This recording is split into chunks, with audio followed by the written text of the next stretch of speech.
Hello बच्चों। आज का लेक्चर फर्टिलाइजेशन पे है।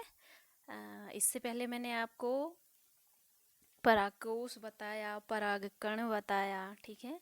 उसके बाद माइक्रोस्पोरोजेनेसिस की मैंने बात करी थी, फिर मैंने ओव्यूल पढ़ाया था, उसके बाद फिर मेगा स्पोरोजेनेसिस बताया था आपको। तो माइक्रोस्पोरोजेनेसिस मतलब माइक्रोस्पोर बनेंगे यानी नर युग्मक बनेंगे, ठीक है। और मेगा स्पोरोजेनेसिस मतलब मेगा स्पोर्स बनेंगे यानी मादा युग्मक बनेंगे, ठीक है। अब फर्टिलाइजेशन क्या है, ये पूरी एक सीरीज चल रही है। मैं छोटे छोटे वीडियोस बना रही हूँ, आप ज़्यादा अच्छे से समझ पाओगे इसलिए, ठीक है। तो फर्टिलाइजेशन क्या होता है, देखो जो नर युग्मक है और जो मादा युग्मक है, ठीक है, उसके संलयन को हम क्या बोलेंगे, फर्टिलाइजेशन यानी निषेचन कहेंगे, ठीक है। तो जब नर और मादा युग्मक फ्यूज हो जाता है, संलयित हो जाता है, वो अगिरिया क्या कहलाती है, निषेचन कहलाती है, ठीक है ना। और इसमें देखो, इस वाले में मैं आपको बता देती हूँ। देखो जैसे यहाँ पे फर्स्ट है, देखो मैंने क्या किया है, माइक्रोस्पोरोजेनेसिस किया है जिससे माइक्रोस्पोर्स बने, ठीक है। माइक्रोसाइट्स में माइक्रोस्पोर बने जो क्या होते हैं, डिप्लॉयड होते हैं, 2n होते हैं, ठीक है। इसके बाद देखो यहाँ पे सेकंड वाला है जो इसमें दिख रहा है आपको, जो माइक्रोस्पोरोसाइट होती है उसमें क्या बन जाते हैं, दो। बाकी मैं सारा बता चुकी थी आपको कि परागकण की जो संरचना होती है उसमें क्या ट्यूब सेल होती है, क्या जनरेटिव सेल होती है, ठीक है। ट्यूब में कितने युग्मक निर्मित होते हैं, ठीक है। तो मैंने बताया था आपको वो।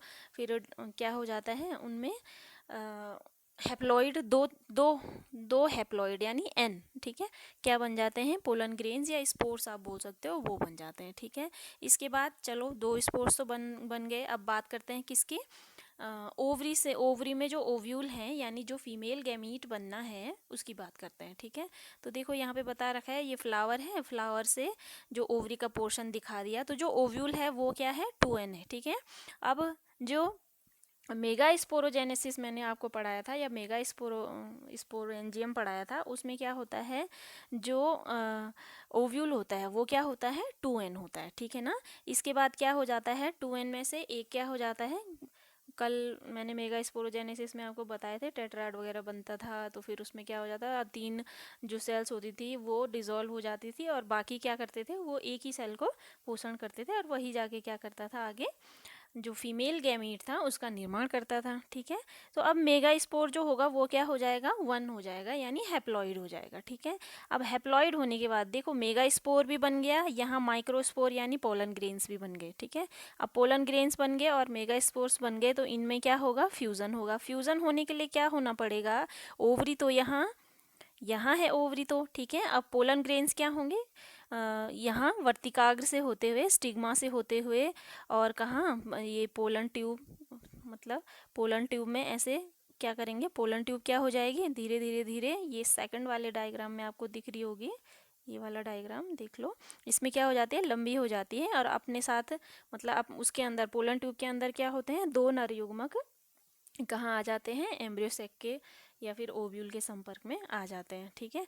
फिर वहाँ क्या होता है, आगे देखो, यहाँ पे देखो, इस वाले पे दिख रहा होगा आपको, ये देखो यहाँ पे क्या हो गया, पोलन ट्यूब दो अपने अपने साथ दो नर युग्मक अपने उसमें भर के लाई है, तो वो क्या करेगी, एक एग सेल मैंने बताया था आपको, जो कि क्या होती है, हैप्लॉइड होती है, ठीक है। और उसके अगल बगल दो सिनर्जिड सेल्स होती हैं, ठीक है।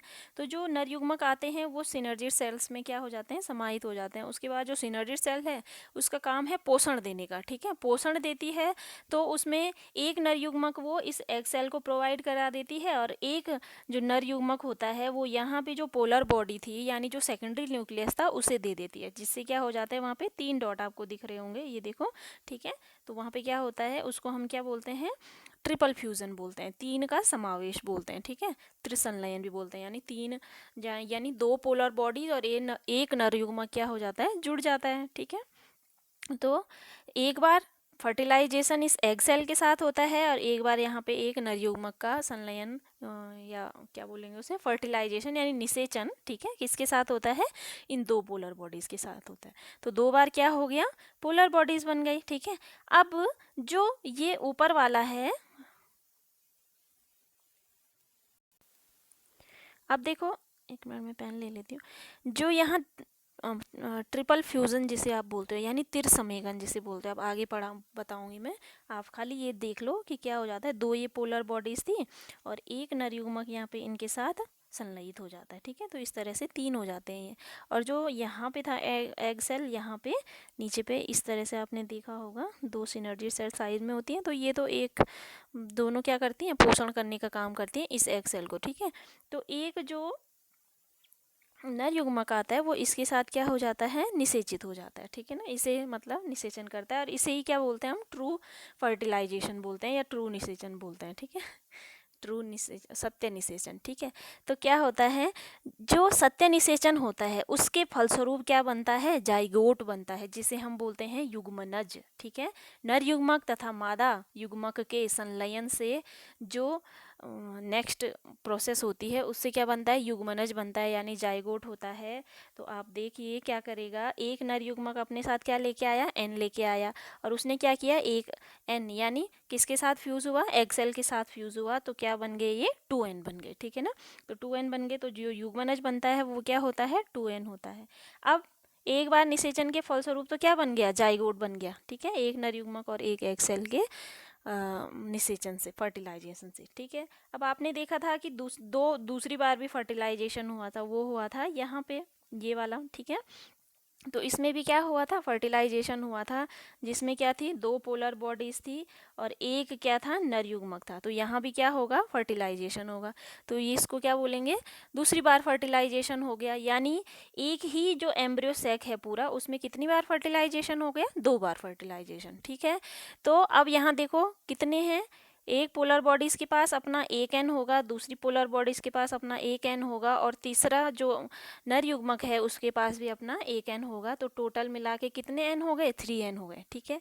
अब जो ये 3n बना है तो इसे हम सेकेंडरी दूसरा निषेचन कहते हैं, ठीक है, जिसके फलस्वरूप क्या होता है, एक एंडोस्पर्म यानी भ्रूणपोष का क्या हो जाता है, निर्माण हो जाता है, ठीक है ना। आ गई बात समझ में। तो ये है, तो 2 बार क्या हो गया है, निषेचन हो गया है, ठीक है। अब आप समझ गए कि एक बार के निषेचन के बाद जाइगोट बनता है, जो क्या होता है, द्विगुणित होता है, यानी डिप्लॉइड होता है। और जो एंडोस्पर्म होता है वो दूसरे निषेचन के बाद बनता है, जो कि क्या है, ट्रिप्लॉइड होता है, यानी त्रिगुणित होता है, ठीक है। तो आप लोगों को इन दोनों डायग्राम में से जो भी सही लगे आप उसको बना लीजिएगा, ठीक है। तो ये तो हो गई निषेचन की क्रिया, ये पूरा मैंने वही बता रखा है कि देखो परागनली क्या होती है, वर्तिका से होती हुई भ्रूणकोश तक पहुंचती है, जिसमें क्या होते हैं, 2 नर युग्मक होते हैं। फिर वो भ्रूणकोश में जाके क्या हो जाती है, फट जाती है तो कहाँ, जो सिनर्जी सेल्स होती है वहाँ फटती है। अब सिनर्जी सेल्स क्या करती हैं, एक जो नर युग्मक है उसे एग सेल को दे देती हैं और एक को कहाँ दे देती हैं, पोलर बॉडीज या पोलर न्यूक्लियाई, या फिर आप उसको सेकेंडरी न्यूक्लियस बोलते हो, वहाँ दे देती हैं। तो इस तरह से 2 बार निषेचन हो जाता है, ठीक है। तो अब देखो इसमें अगला इसी उसमें अगला क्रम में है द्विनिषेचन और त्रिसमेकन या त्रिसंलयन इसे बोलते हैं, ठीक है। तो 2 बार निषेचन में आपको बता चुकी हूँ कि पुष्पी पादप यानी जो एंजियोस्पर्म होते हैं उनकी यह प्रमुख विशेषता होती है, ठीक है। और इसको सर्वप्रथम किसने सर्च किया था, जो लिलिएसी कुल है यानी प्याज वगैरह, ठीक है, उस कुल के पौधे में ये पाया गया था, और इसको फाइंड किया था एसजी नवासीन ने, ठीक है। एसजी नवासीन ने इसकी खोज करी थी कि हाँ 2 बार क्या होता है, निषेचन होता है, ठीक है। अब देखो तो 2 बार निषेचन कैसे बोल रहा है कि भ्रूण कोश से जब स्वतंत्र हुए जो दोनों नर युग्मक होते हैं उनमें से एक अंड कोशिका के साथ यानी एग सेल के साथ फ्यूज होता है, ठीक है, और दूसरा किसके साथ फ्यूज होता है, पोलर बॉडीज के सात फ्यूज होता है, ठीक है। जो एग सेल के साथ फ्यूज होता है वो युग्मनज बनाता है, जो पोलर बॉडीज के साथ फ्यूज होता है वो क्या बनाता है, भ्रूणपोष बनाता है, ठीक है ना। तो इस तरह से कितनी बार फर्टिलाइजेशन हुआ, 2 बार फर्टिलाइजेशन हुआ, ठीक है। अब नेक्स्ट टर्म है त्रिसमेकन यानी ट्रिपल फ्यूजन। तो ये भी मैं आप लोगों को बता चुकी हूँ, इस नेक्स्ट डायग्राम में आप अच्छे से देख सकते हो। देखो क्या है, ये आपको दिख रहा है, यहाँ वर्तिकाग्र से होते हुए ये 2 नर युग्मक आपको दिख रहे हैं, ये पर्पल कलर के, ये आए यहाँ पे, और यहाँ पे सिनर्जी सेल्स में क्या हो गए, उसके अंदर चलेगा। अब सिनर्जी सेल्स का काम क्या है, मैंने कहा एग सेल्स को पोषण देने का। तो उनमें से एक नर युग्मक तो एग सेल के साथ, ये देखो यहाँ पे फर्टिलाइज हो गया दिख रहा है, ठीक है। और एक कहाँ चला गया, यहाँ जो पोलर बॉडीज में है दो न्यूक्लियाई, उनके साथ फर्टिलाइज हो गया। तो इस तरह से यहाँ पे कितनी संरचनाएं आपको दिख रही हैं, 3। तो ये क्या हो गया, ट्रिपल फ्यूजन इसे बोलते हैं, 3 है ना। तो ट्रिपल फ्यूजन यानी 3 जो आकृतियां हैं आपको इस एम्ब्रियो सेक के अंदर, इस बीजांड के अंदर, भ्रूण कोश के अंदर दिख रही, ठीक है, वो क्या है, ये 3 आकृतियां हैं, ठीक है। तो ट्रिपल फ्यूजन। अब एक बार यहाँ पे निषेचन हुआ था, ये जो गया है यहाँ पे, और एक बार इसके साथ निषेचन हुआ, तो ये क्या हुआ, डबल फर्टिलाइजेशन, ठीक है। तो नेक्स्ट एक और डायग्राम भी है, इसमें भी और खुले उसमें दिखा रखा उसने, देखो ये आपको ओवरी का पार्ट दिख रहा है, पूरे फ्लावर का जायांग वाला हिस्सा है, जिसमें क्या है, पोलन ट्यूब में नरयुग्मक इस तरह से हैं, देखो। जेनरेटिव सेल क्या होती है, मियोसिस कर दिया, ठीक है, तो 2 बना देती है, ठीक। अब 2 नरयुग्मक यहाँ पे साफ दिख रहे हैं, देखो बन गए, और क्या हुआ, एक यहाँ पे 2 दिख रहे हैं, एक किसके साथ फ्यूज हो गया, एग सेल के साथ, एक किसके साथ फ्यूज हो गया, पोलर बॉडीज के साथ। ये देखो 1 2 3 4, इसको आप अच्छे से पढ़ेंगे तो इसमें पूरा प्रोसेस है डबल फर्टिलाइजेशन और ट्रिपल फ्यूज़न का, ठीक है ना। तो ये मैं पहले भी आपको मतलब बहुत आ चुका है ये, तो बहुत ज़्यादा इसको समझा नहीं रही हूँ, आप समझ भी गए होंगे। बहुत सारे डायग्राम भी मैंने डाल रखे हैं, पीछे भी बात की थी मैंने, माइक्रो स्पोरोजेनेसिस में भी बात की, मेगा स्पोरोजेनेसिस में भी इसकी बात हो चुकी है, तो ठीक है, तो आप समझ गए होंगे। अब देखो क्या होगा, मैंने बोला था आपको कि जब एग सेल के साथ फ्यूज़न होता है तो क्या बनता है, जाइगोट बनता है। क्या बनता है, जाइगोट यानी युग्मनज बनता है, ठीक है। और ये क्या होता है, ये एंडोस्पर्म बनता है। एंडोस्पर्म क्या करता है, इस जाइगोट को यानी इस युग्मनज को पोषण देने का काम करता है आगे जाके, ठीक है। तो मैं आगे बता देती हूँ इसको, चलो देखो। अब जो भ्रूण का विकास है, ठीक है, यानी जाइगोट, ठीक है, तो जाइगोट आगे जाके क्या बनेगा, भ्रूण बनेगा। तो इसका डेवलपमेंट मैंने मात्र क्या कर रखा है, ये डायग्रामेटिकली आप लोगों को बता रखा है, क्योंकि 12th के सिलेबस में लगभग जो उत्तराखंड का सिलेबस है उसमें इतना ही आता है, ठीक है। तो चलो मैं आपको बता देती हूँ क्या होता है इसमें। देखो सबसे पहले, खैर यही चित्र मुझे मिला है, बाकी मैं आपको ग्रुप में भेज दूँगी, मैंने अपने नोट्स से मतलब आपके लिए भेजे हुए हैं, तो उसमें आप पढ़ लेना कि कैसे कैसे डेवलपमेंट हो रहा है, क्योंकि इसमें हॉर्स शेप वाला नहीं है, हॉर्स शू शेप है जो वो एम्ब्रियो नहीं है। कोई बात नहीं, चलिए, कोई इशू नहीं है इतना बड़ा। तो देखो पहला है, अब क्या हो गया, मतलब पहली आकृति आपको दिख रही है इसमें कि ये जाइगोट बन गया, ठीक है। अब जाइगोट आप इस तरह से बना सकते हो कि या तो फिर गोली रहने दो, इस तरह से जाइगोट बना दिया आपने, युग्मनज बना दिया। अगर फेवरेबल कंडीशन हुई तो ये क्या कर देगा, डिवाइड कर, मतलब डिवीज़न हो जाएगा इसका माइटोटिकली, ठीक है। नहीं हुई तो इस तरह से ये क्या करता है, अपने आसपास इस तरह से क्या बना लेता है, एक रेजिस्टिंग वॉल बना लेता है, ठीक है, जिसको हम क्या बोलते हैं, ऊस्पोर बोलते हैं फिर, ठीक है, ऊस्पोर बोलते हैं, ठीक। अब जब भी फेवरेबल कंडीशन आएंगी आगे, ठीक है, फेवरेबल कंडीशन आएंगी तो ये जो जाइगोट होगा ये क्या हो जाएगा, माइटोटिकली डिवाइड हो जाएगा, विभाजित हो जाएगा, ठीक है, जिससे इस तरह की आपको संरचना देखने को मिलेगी, ये वाली, ठीक है। तो इसको देखो 2 सेल दिख रही हैं आपको, और दो ही न्यूक्लियस हैं उसके अंदर, तो इसको हम क्या बोलते हैं, 2 सेल्ड स्टेज बोलते हैं। क्या बोलते हैं, 2 सेल्ड स्टेज, ठीक है। इसमें जो ऊपर वाली सेल है, ये रेड कलर की आपको दिख रही है, जो माइक्रोपाइल के नज़दीक होती है, ठीक है, इसे हम बोलते हैं बेसल सेल। और जो नीचे है ये वाली, ये चालजा के नज़दीक होती, तो इसे हम क्या कहते हैं, टर्मिनल सेल कहते हैं, ठीक है। और इस सेल का नाम, मतलब इस पूरी स्टेज का नाम मैंने क्या दिया, 2 सेल्ड स्टेज इसे नाम दिया, ठीक है। अब आगे क्या होगा, ये 2 सेल्ड जो स्टेज होगी, इसके बाद ये क्या हो जाएगी, जो बेसल सेल है आपकी ऊपर वाली, ठीक है, बेसल सेल्स तो ट्रांसवर्सली डिवाइड होगी, ठीक है, और ट्रांसवर्सली डिवाइड होके इस तरह से यहाँ पे तक, ठीक है, 7 से 10 क्या बनाती है आपकी, सस्पेंसर सेल बनाती है, ठीक, 7 से 10 सस्पेंसर सेल बनाएगी, ये ऊपर वाली है जो, ठीक है। इसको मैं कट कर देती हूँ, जो ये ऊपर वाली थी बेसल सेल, ये क्या करेगी, डिवाइड होके 7 से 10 सस्पेंसर सेल बनाएगी, और ट्रांसवर्स क्या होगी, इस तरह से, ये ट्रांसफर इस तरह से क्या होगी, डिवाइड होगी, ठीक है।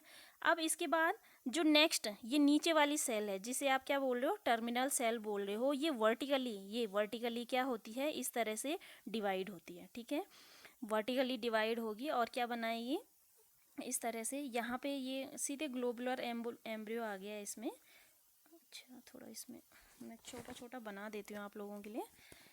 2 सेल स्टेज के बाद क्या होता है, 2 सेल प्रो एम्ब्रियो स्टेज भी बनती है, ठीक है। तो इस तरह से देखो, जो बेसल सेल होगी वो क्या बनाएगी, 7 से 10 बना देगी, 7 से 10 बना दिया माना। और जो नीचे वाली होगी ये क्या बनाएगी, इस तरह से ये संरचना बनाएगी। इसके अंदर आप न्यूक्लियस बना लेना, तो ये क्या हो जाएंगे, 7 से 10 सेल सस्पेंसर सेल कहलाएंगी। और जो ये वाला होगा इसे हम कहते हैं 2 सेल प्रो एम्ब्रियो, ठीक है, हो गया।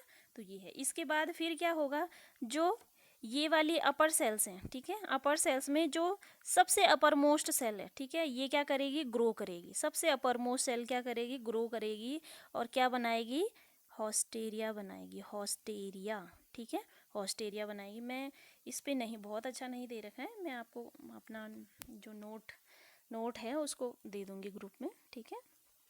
और देखो, सबसे ऊपर वाली सेल क्या करेगी, ग्रो करेगी और क्या बनाएगी, हॉस्टेरिया बनाएगी। और जो ये नीचे वाली सेल हैं ये आगे यूस इस तरह से डिवाइड होके 2 सेल से कौन सी स्टेज सेल ले आएंगी, यहाँ पे 2 के बाद क्या ले आएंगी, 4 सेल स्टेज ले आएंगी, ठीक है। 4 सेल के बाद फिर क्या होगा, ये तो डिसअपियर हो जाएंगे, मतलब इसे हॉस्टेरिया को ग्रो करने लगेंगे इसके लिए, ठीक है।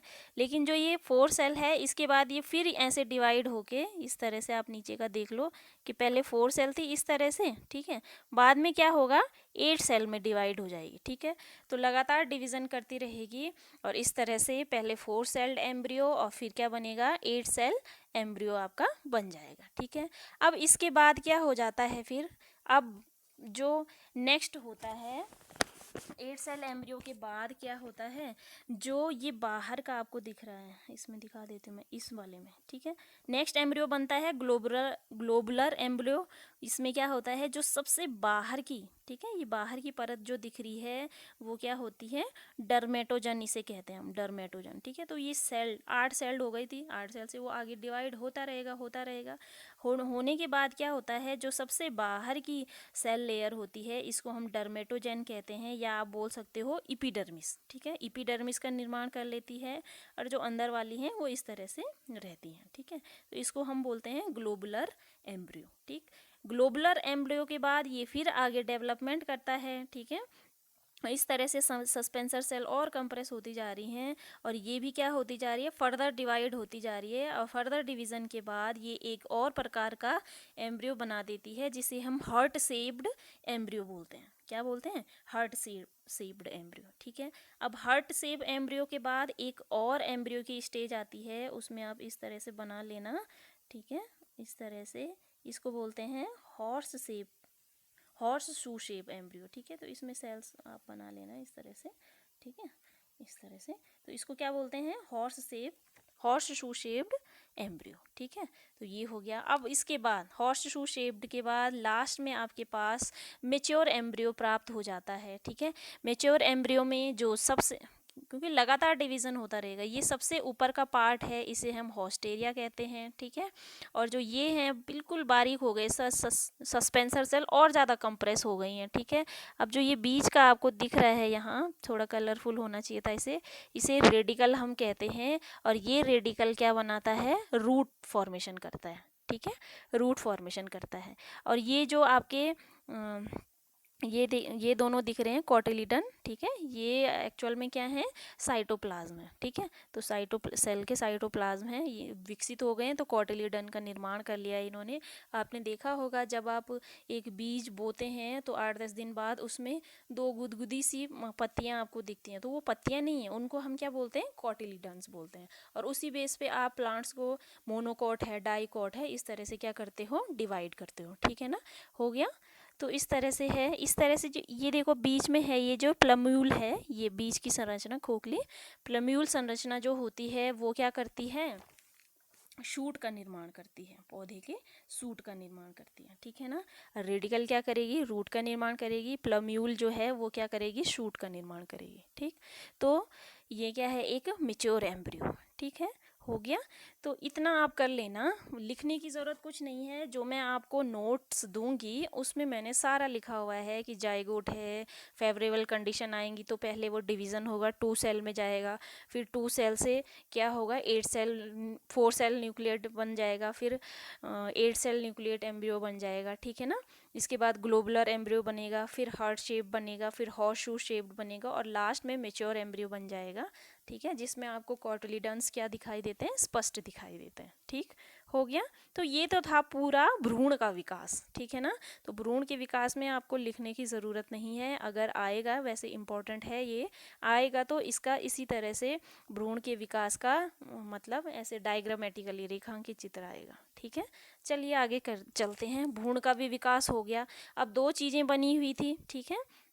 यहाँ मतलब जाइगोट बना था, तो जाइगोट से तो भ्रूण बन गया, यहाँ पे देखो जाइगोट से भ्रूण बन गया। अब जो ये है, ये वाला, ठीक है, जो ट्रिपल फ्यूज़न हुआ था, ट्रिपल फ्यूज़न के पश्चात मैंने क्या बोला था कि भ्रूण पोष बनता है। ट्रिपल फ्यूज़न के बाद क्या बनता है, ज़्यादा ऊपर लिख रही हूँ तो स्लाइड नीचे हो जा रही, भ्रूण पोष बनता है, ठीक है।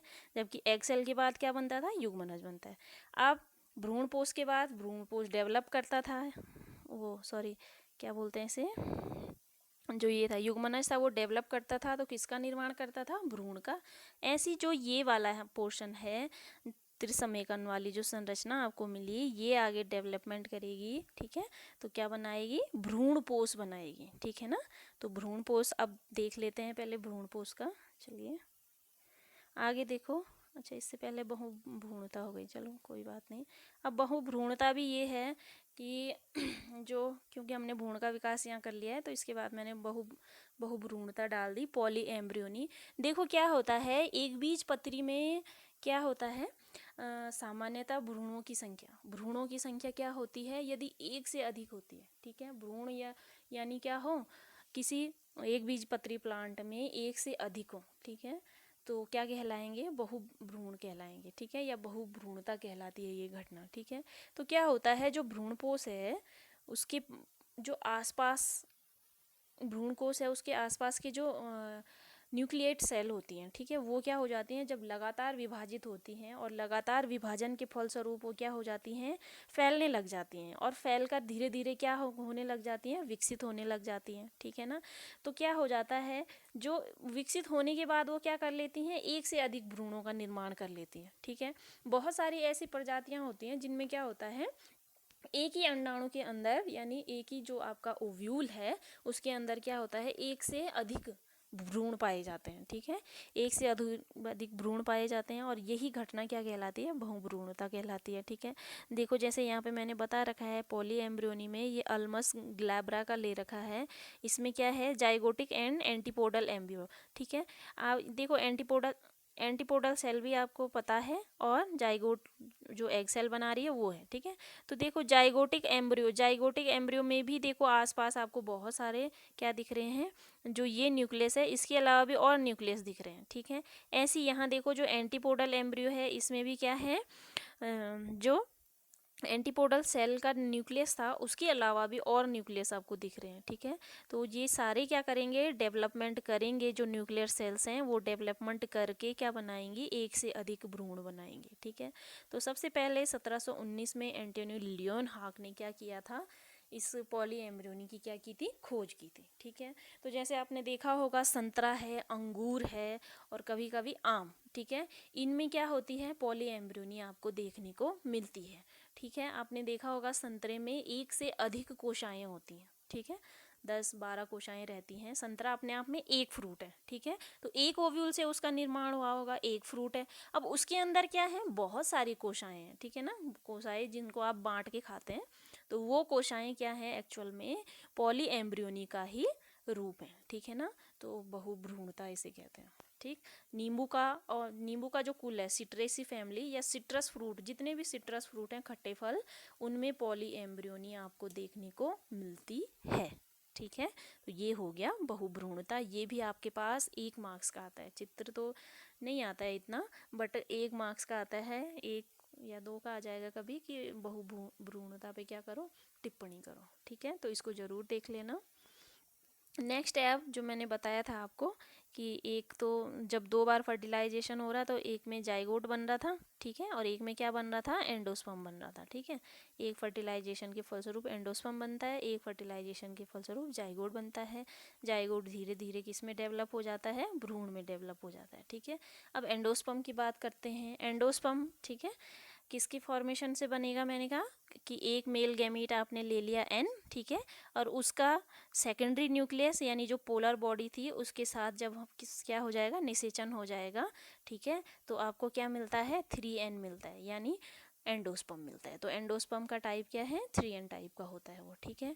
ये असल में क्या है, एक पोषक ऊतक है, ठीक है ना, न्यूट्रिसिव टिश्यू है, जो क्या करता है, जिसके अंदर क्या होता है, मतलब प्रोटीन, फैट और कुछ कार्ब्स यानी कार्बोहाइड्रेट स्टोर्ड रहते हैं, ठीक है। तो भ्रूणपोष क्या है, एक न्यूट्रिसिव टिश्यू है, ठीक है ना, पोषक ऊतक है, ठीक है।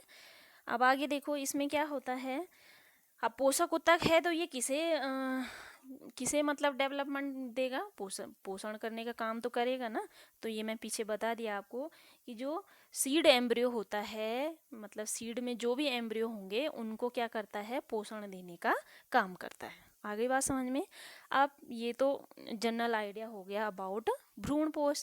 अब भ्रूणपोष होते कितने प्रकार के हैं, तो जो एंजियोस्पर्मिक यानी जितने भी पुष्पी पादप हैं उनमें 3 प्रकार के भ्रूणपोष पाए जाते हैं। पहला होता है न्यूक्लियर भ्रूणपोष, ठीक है ना, न्यूक्लियर भ्रूणपोष। तो देखो जैसे न्यूक्लियर भ्रूणपोष को हम समझ लेते हैं, पेन ले लेती हूँ मैं। तो बोल रहा है, देखो ऐसे एम्ब्रियो सैक है, इसमें आप क्या करेंगे, यहाँ पे 1 2 3 यहाँ पे एम्ब्रियो लगे हुए हैं जैसे, ठीक है। और यहाँ पे क्या होता है, इसके बीच में क्या होती है, एक पेन, इसको बोलते हैं पेन सेल, PEN, स्मॉल लिख लो, कैपिटल लिखना पहले तो इसको बोलते हैं प्राइमरी एंडोन्यूक्लिएट सेल, ठीक है ना, प्राइमरी एंडोन्यूक्लिएट सेल है। और ये क्या होती है, फिर इसमें क्या होता है लगातार, मतलब ये क्या है, एक अपने आप में एक एम्ब्रियो सैक है, ठीक है, एम्ब्रियो सैक है। तो ये क्या करता है, आगे डेवलपमेंट करता है, डेवलपमेंट करके ये क्या करेगा, नेक्स्ट क्या करेगा, ये एम्ब्रियो तो यहाँ ऊपर ऐसे ही रहेंगे, ठीक है, यहाँ पे, लेकिन डेवलपमेंट करने के बाद डेवलपमेंट लेवल डिवीज़न होगा इसमें, ठीक है, इसमें डिवीज़न होगा। तो डिवीज़न में जो ये पेन सेल है ये क्या करेगी, एक से क्या बना देगी, बहुत सारे न्यूक्लियस बना देगी, ठीक है, बहुत सारे न्यूक्लियस बना देगी, इस तरह से न्यूक्लियस बना देगी, ठीक है। पेन, मैंने क्या बोला, प्राइमरी एंडोन्यूक्लियस है ना, या एंडोन्यूक्लिएट सेल है, तो ये बहुत सारे न्यूक्लियस बना देगी। अब इसके बाद क्या होगा, फिर ये डेवलपमेंट करती रहेगी। जब यहाँ पे इसने बहुत सारे न्यूक्लियस बना दिए इस तरह से, तो बहुत सारे मतलब मल्टी, ठीक है, तो इसको हम ऐसे भी बोल सकते हैं कि ये क्या है, एक मल्टी न्यूक्लिएट सेल है, ठीक है, मल्टी न्यूक्लिएट सेल है। अब आगे क्या होता है, इसमें क्या हो जाएगा, फिर अरेंजमेंट हो जाएगा, ठीक है। अरेंजमेंट क्या होगा, यहाँ बीच में एक रिक्तिका बन जाएगी और जो सारे न्यूक्लियस हैं वो इस रिक्तिका के क्या आ जाएंगे, कोनों कोनों पर आ जाएंगे, और यहाँ पर तो आप एम्ब्रियो बना के ही रखेंगे, ठीक है ना, हो गया। तो ये इस तरह से बीच में एक क्या बना लेंगे, रिक्तिका बना लेंगे, और उस रिक्तिका के चारों ओर जितने भी न्यूक्लियस हैं वो सारे लग जाएंगे, ठीक हो गया। अब फिर ये आगे डेवलपमेंट करेगी, डेवलपमेंट करेगी तो क्या करेगी, इसमें यहाँ पे तो आपने एम्ब्रियो बना ही रखे हैं। अब डेवलपमेंट करने के बाद नेक्स्ट ये क्या करेगी, यहाँ पे रिक्तिका है, और इस तरह से क्या करने लग जाएगी, इस तरह से सेल निर्माण करने लग जाएगी, यानी सेल वॉल बनाने लग जाएगी, सेल वॉल बनाने लग जाएगी, जिसके अंदर क्या होंगे, अलग अलग जो न्यूक्लियस हैं वो इस तरह से रहेंगे, इस तरह से रहेंगे, ठीक है ना, हो गया। तो हम कह सकते हैं कि जो मतलब न्यूक्लियर एंडोस्पर्म है, ठीक है, वो क्या होता है, कुछ एक प्लांट जैसे कोकोनट की बात करूँ मैं, ठीक है ना, तो कोकोनट में जो लिक्विड पार्ट होता है जिसको हम पीते हैं, ठीक है, तो जो लिक्विड पार्ट होता है वो क्या होता है, एंडो मतलब न्यूक्लियर एंडोस्पर्म होता है, ठीक है। और जो सॉलिड पार्ट होता है उसका, क्योंकि वहाँ सेल वॉल बन गई है, सेल वॉल क्या हो गई, फिर कठोर हो गई, तो सॉलिड पार्ट जो है वो किसका एग्जाम्पल है, नेक्स्ट इस वाले का, सेलुलर एंडोस्पर्म का। तो एक ही मतलब फ्रूट में कभी कभी क्या होता है, एक ही फ्रूट में, फ्रूट अब डेवलपमेंट कर लिया उसने, ठीक है, तो उसमें आपको सेलुलर और न्यूक्लियर दोनों प्रकार के एंडोस्पर्म देखने को मिलते हैं, ठीक है। लेकिन जो न्यूक्लियर एंडोस्पर्म है, इसके बेस्ट एग्जाम्पल आपके जिनमें मतलब यहाँ तक समझ लो, ठीक है, यहाँ तक। तो इनमें कौन से होते हैं, जो मक्का हो गया, गेहूँ हो गया, आपका सिट्रस फ्रूट्स हो गए, मूंगफली हो गई, वो सब, ठीक है, सब मतलब लगभग जो 56% एंजियोस्पर्मिक प्लांट होते हैं उनमें कौन सा एंडोस्पर्म पाया जाता है, मतलब एंडोस्पर्म का कौन सा प्रकार पाया जाता है, केंद्रकीय प्रकार पाया जाता है, ठीक है ना। तो इसमें मैंने लिखा हुआ है, देखो कि लास्ट में क्या होता है, अंत में परिधि से केंद्र की ओर कोशिका भित्ति क्या होने लग जाती है, बनने लग जाती है, ठीक है ना, हो गया। अब सेकंड है आपका सेलुलर इंडोस्पर्म। तो सेलुलर इंडोस्पर्म में क्या होता है कि इस तरह से, मैं आपको पेन ले लेती हूँ। सेलुलर इंडोस्पर्म में अब पहले तो आप क्या लेंगे, इस तरह से न्यूक्लियस, वो एम्ब्रियो सैक ले लेंगे, जिस पे क्या होंगे, साइड पे इस तरह से एम्ब्रियो लगा हुआ होगा और बीच में क्या होगा, पेन होगा, यानी प्राइमरी एंडोन्यूक्लिएट सेल होगी, ठीक है। और ये अपने आप में क्या है, एक वो है, एम्ब्रियो सैक है, ठीक है। अब आगे क्या होगा, इसमें क्या होता है, जो सेलुलर इंडोस्पर्म होता है, इसमें दो तरह के डिवीज़न होते हैं। न्यूक्लियर डिवीज़न, मैंने एनडी लिख लिया, ठीक है। न्यूक्लियर डिवीज़न भी होगा साथ साथ, और सेलुलर डिवीज़न भी होगा, दोनों साथ साथ चलेंगे। अब न्यूक्लियर डिवीज़न होगा, सेलुलर डिवीज़न होगा। सेलुलर डिवीज़न से क्या हो जाएगा, एक सेल वॉल क्रिएट हो जाएगी, और एक से क्या हो जाएंगे, मतलब सेल वॉल, सेलुलर डिवीजन से क्या होगा, सेल वॉल बन जाएगी। न्यूक्लियर डिवीजन से क्या होगा, दो न्यूक्लियस बन जाएंगे अलग अलग, ठीक है, दो न्यूक्लियस बन जाएंगे, यहाँ पे एम्ब्रियो लगे रहेंगे। अब आगे फिर क्या होगा, फिर से न्यूक्लियर डिवीजन भी होगा और सेलुलर डिवीजन भी होगा। फिर क्या होगा, इन दो सेल से क्या बनने लग जाएंगी, यहाँ पे तो ये रहेगा ही, इन दो सेल के बाद क्या बन जाएंगी, इस तरह से चार सेल वॉल। अब न्यूक्लियर डिवीज़न भी हो रहा है और सेलुलर डिवीज़न भी हो रहा है, तो चार सेल वॉल और चार ही क्या बन जाएंगे, न्यूक्लियस बन जाएंगे, ठीक है। तो इसको फोर सेल्ड बोलेंगे। इसके बाद फिर डिवीज़न होगा तो क्या बना देगा वो, वही 8 सेल और 8 एम्ब्रियो, ठीक है, न्यूक्लियस। तो ये डिवीज़न होता रहेगा। तो लास्ट में, एट लास्ट आपको किस तरह की संरचना देखने को मिलेगी इसमें, जब 8 सेल रहेगा, इस तरह से यहाँ सेल वॉल लगी, ओ एम्ब्रियो लगे हुए होंगे, और यहाँ पे देखो इस तरह से आपको 8 न्यूक्लिएट बनाने, 1 2 3 4, कलर दूसरा ले लेती हूँ, 1 2 3 4 5 6, ठीक है। क्या करना, एक यहीं पे कहीं पे बना लेना 7, और एक यहाँ पे बना लेना 8। तो इस तरह से क्या मिल जाएगी, 8 न्यूक्लिएटेड स्ट्रक्चर मिल जाएगा, ठीक है। तो सेलुलर इंडोस्पर्म में इस तरह क्या होता रहता है, लगातार डिवीज़न, दोनों डिवीज़न साथ साथ चलते हैं, ठीक है ना। अब क्या होता है, इसके जो एग्जाम्पल हैं वो हैं धतूरा है और पेटूनिया है, ठीक है। तो धतूरा और पेटूनिया में सेलुलर टाइप का एंडोस्पर्म पाया जाता है, और 25% जो प्लांट्स होते हैं उनमें सेलुलर इंडोस्पर्म पाया जाता है, ठीक है ना। तो इसमें लिख रहा है कि भ्रूणपोष केंद्रक के प्रत्येक बार क्या करेगा, जो भ्रूणपोष केंद्रक होगा वो क्या करेगा, बार बार डिवीज़न करेगा, एंड मतलब सेलुलर डिवीज़न भी करेगा और न्यूक्लियर डिवीज़न भी करेगा, ठीक है। तो इस तरह से लास्ट में एक इसमें स्ट्रक्चर प्राप्त हो जाता है हमें, ठीक। तो इस तरह ये क्या हो गया, सेलुलर इंडोस्पर्म हो गया। अब लास्ट चलते हैं हम, हेलोबियल होता है एक, हेलोबियल। हेलोबियल के बारे में मैंने लास्ट में लिखा हुआ है। अब हेलोबियल जो इंडोस्पर्म होता है, यहाँ पे देख लेंगे हम, हेलोबियल इंडोस्पर्म में क्या होता है, ये क्या है, मात्र 17% जो प्लांट्स हैं उनमें हेलोबियल पाया जाता है, क्योंकि ये क्या है, पूरी तरह से सेलुलर डिवीज़न भी नहीं है और पूरी तरह से न्यूक्लियर डिवीज़न भी नहीं है, ठीक है। एक्चुअली ये क्या है, इनका इंटरमीडिएट है, ठीक है। तो इंटरमीडिएट इंडोस्पर्म है ये, इसको हम intermediate endosperm of cellular and nuclear endosperm भी कह सकते हैं, ठीक है। इसमें क्या होता है, देखो बता देती हूँ मैं, इसमें तो यहाँ पे तो शॉर्टकट हो रखा है ये ना, मैं बता देती हूँ, लास्ट वाला पन्ना है ना, इसमें बताती हूँ, लो इसमें, चलो कलर ले लिया। देखो क्या होगा, इस तरह से आपने क्या ली हुई होगी, एक एम्ब्रियो सेक लिया हुआ होगा, जिसमें इधर एम्ब्रियो लगे हुए होंगे। इसमें क्या होगा, न्यूक्लियर डिवीज़न भी चलेगा और सेलुलर डिवीज़न भी चलेगा।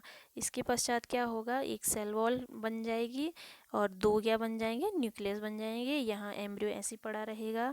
इसके बाद इसमें क्या होता है, सिर्फ इसके बाद क्या होगा, फ्री न्यूक्लियर डिवीज़न होगा। क्या होगा, फ्री न्यूक्लियर डिवीज़न। अब मतलब सेल डिवीज़न नहीं होगा, सिर्फ क्या होगा, न्यूक्लियर डिवीज़न होगा। तो सेल वॉल तो ये वाली जो बनी हुई थी ये बनी रहेगी। अब न्यूक्लियर डिवीज़न होगा तो 1 से क्या बन जाएंगे, 2, 2 से 4, 4 से 8, 8 से 16 न्यूक्लियस, है ना। तो दोनों साइड इस तरह से कई सारे न्यूक्लियस बन जाते हैं, ठीक है। यहाँ पे एम्ब्रियो से किस तरह से लगा हुआ होगा, ठीक है। तो अंत में फिर क्या होता है, इसका लास्ट अगर मैं बनाऊँ, ठीक है, लास्ट यहाँ पे वैसे जगह नहीं है, लास्ट में बनाऊँ तो जैसे आपने उसमें देखा था जो न्यूक्लियर डिवीज़न था उसमें आपने देखा था कि क्या हुआ था, टेढ़ा ही बना रही हूँ मैं। यहाँ आप एम्ब्रियो लगा लेना, ठीक है, और यहाँ पे मैं सेल वॉल ऐसे लगा देती हूँ। यहाँ फिर से वही क्या बन जाती है, रिक्तिका बन जाती है जैसे न्यूक्लियर डिवीज़न में हुआ था। और जो ये सारे केंद्रक होते हैं वो क्या होते हैं, इस रिक्तिका के चारों ओर इस तरह से लग जाते हैं, ठीक है ना, हो गया। तो इस तरह से लास्ट में क्या हो जाता है, ये न्यूक्लियर टाइप हो जाता है, ठीक है ना। तो लास्ट में क्या हो जाता है, न्यूक्लियर टाइप हो जाता है। इसमें जो एम्ब्रियो की साइड का जो पार्ट होता है उसको हम बोलते हैं माइक्रोपाइल चैम्बर। 2 चैम्बर बन गए ना, माइक्रोपाइल चैम्बर, और ये नीचे वाला क्या होता है, चालजा चैम्बर, ठीक है, चालजा चैम्बर। तो 2 चैम्बर, 2 चैम्बर सेल स्ट्रक्चर्स इसे बोल सकते हो आप, ठीक है। तो इस तरह से आपका भ्रूणपोष के प्रकार भी ख़त्म हो गए। इसमें आप देखो, इसमें आप आसानी से समझ सकते हो, इसमें थोड़ा ज़्यादा ही शॉर्ट है। देखो क्या है, इसमें फ्री न्यूक्लियर सेल है एक, इसमें देखो एक न्यूक्लियस का डिवीज़न हुआ तो क्या बन गए, 2 न्यूक्लियस बन गए, ऐसे 2 से 4 बन जाएंगे, 4 से 8 बन जाएंगे, और बीच में क्या हो जाएगी, ये जो बीच में दिख रही है आपको रिक्तिका बन जाएगी, ठीक है। सेलुलर वाले में क्या हो जाएगा, न्यूक्लियस बनने के साथ साथ सेल वॉल भी बनती रहेंगी। ये देखो आपको ये जालीनुमा दिख रहा है, तो ये क्या है, सेल वॉल बनी हुई है, और इनके अंदर आप क्या कर सकते हो, छोटे छोटे न्यूक्लियस, जितनी सेल वॉल है उतने ही क्या होंगे, न्यूक्लियस भी होंगे, क्योंकि न्यूक्लियर डिवीज़न भी साथ साथ चलता है, ठीक है। हेलोबियल में क्या होता है, हेलोबियल में पहली स्टेज में तो क्या होगा, न्यूक्लियर डिवीज़न भी होगा और सेल वॉल डिवीज़न भी होगा, ठीक है। लेकिन बाद में सिर्फ क्या होता है, फ्री न्यूक्लियर डिवीज़न होता है, यानी सेल वॉल डिवीज़न अब नहीं होगा। सेल वॉल एक बनी थी, यहाँ पे जो दिख रही है लाइन आपको, वो बनी हुई थी, और न्यूक्लियर क्या करेगा, लगातार क्या करता रहेगा, डिवीज़न करता रहेगा। और डिवीज़न करने के बाद इसमें क्या होगा, लास्ट में यही वाली क्या हो जाएगी, स्थिति आ जाएगी कि बीच में क्या हो जाएगा, अब इस तरह से बीच में, है ना, बीच में तो सेल वॉल रहेगी, यहाँ भी एक वैक्यूल खाली रहेगी, खाली स्थान मतलब, और यहाँ भी नीचे भी और ऊपर भी। ऊपर वाला जो ऊपर वाला चैम्बर है उसे माइक्रोपाइल चैम्बर कहते हैं, नीचे वाले को क्या कहते हैं, चालजा चैम्बर कहते हैं, और इनके चारों ओर क्या लगे हुए होते हैं, न्यूक्लियस लगे हुए होते हैं, ठीक है। तो ये बेटा आपका पूरा हो गया भ्रूणकोश के प्रकार। अब इसके बाद हम नेक्स्ट, मैं फ्रंट स्लाइड पे चली जाती हूँ। इसके बाद कल हम नेक्स्ट करेंगे फल तथा बीज, है ना, उनका विकास पढ़ेंगे थोड़ा बहुत, और उसके बाद फिर आवर्त बीजों का जीवन चक्र करेंगे, ठीक है। चलिए।